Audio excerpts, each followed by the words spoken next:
Hi, I'm Tim Warren. I'm a retired Army officer, and I'm the flag coordinator for Peekskill American and Legion Post 274.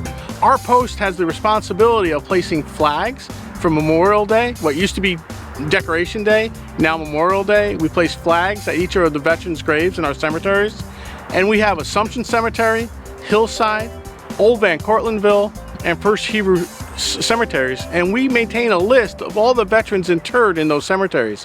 This is the Fisher family headstone, and on it is First Lieutenant John Fisher, who was a World War II bomber pilot, killed in 1944. His body was not recovered, but his family wanted to memorialize him, so they placed his name on this headstone. We're at Hillside Cemetery at the Veterans section, and this is an area within the Hillside Cemetery that's designated for veterans. And we have a couple examples of headstones that are here that are referred to as the VA markers. This is a veterans marker, a newer one, obviously.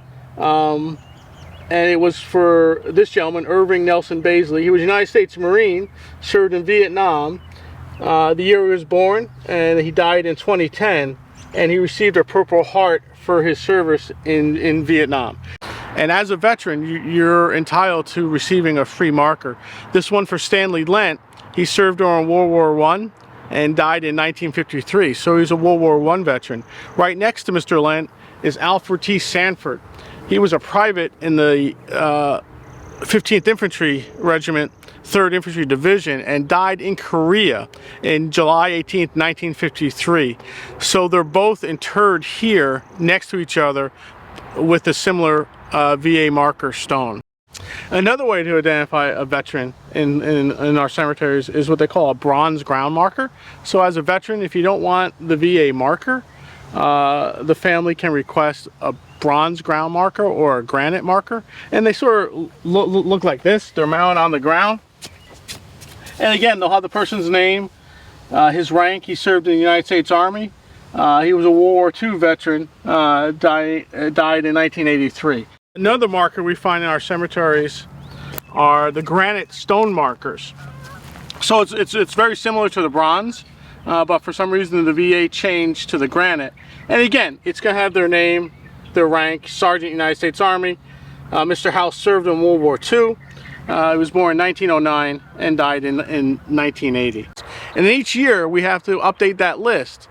So we can place a flag on each and every veteran's grave in our cemeteries. We're at First Hebrew Cemetery on Oregon Road, directly across from Hillside and Old St. Peter's Cemetery. At this cemetery, you can identify veterans by these markers, Jewish American War veteran markers. And when we place the flags here, we try to place the flags on top of those markers.